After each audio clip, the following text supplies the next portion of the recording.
آپ کچھ بولنا چاہتے ہیں، پیغام دے دیں. میں پیغام یہ ہے میرا، میں یہ ساری دنیا کو یہ پیغام دوں گا، دیکھو ہم دنیا کو انجوائے کرنے آتے ہیں، سکون حاصل کرنے آتے ہیں، مگر سکون جو اللہ پاک نے رکھا ہے وہ اللہ کے حکم اور نبی کے طریقے میں ہے، ٹھیک ہے نا جی. اس چیز کا ہمارا ایمان ہونا چاہیے.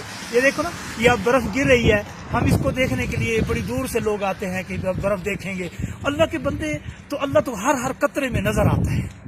یہ برف تو ہم فریج میں بھی دیکھتے ہیں اور جماتے بھی ہیں، مگر یہ برف اللہ کی کاریگری بتا رہی ہے کہ میں ہوں.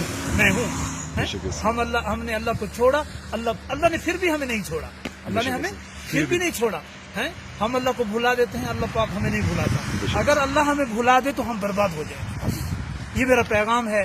اللہ پاک نے کامیابی دین میں رکھی ہے. یہ میری التجا ہے، گزارش ہے سب سے. ہم اللہ کے نبی جو امتی ہیں، نبی پاک صلی اللہ علیہ وسلم کے نائب ہیں، ہاں جی، اس کے کام والے ہیں. اگر اس کا کام نہیں کریں گے زندگی تو گزر جائے گی، اگر اس کا کام کریں گے ہمارا مول پڑ جائے گا. کیا خیال ہے جی؟ سارے اس بات کو مانتے ہیں نا. اس یہ اللہ کے راستے میں نکلنا، دین کے کام کو سیکھنا. اللہ کے نبی کی دعا لے لو. اللہ کے نبی نے فرمایا سر سبز و شاداب رہے میرا وہ امتی جو میری بات کو سنے، اس کے اوپر عمل کرے، اس کو آگے پھیلائے. پوری دنیا کے اندر دین کا کام کرنا، پھیلانا، یہ ہماری ذمہ داری. ایک اور شعر سن لو. ایک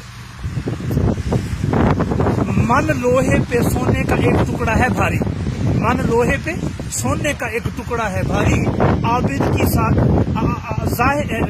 دائی کا ایک سجدہ، زاہد کی زندگی.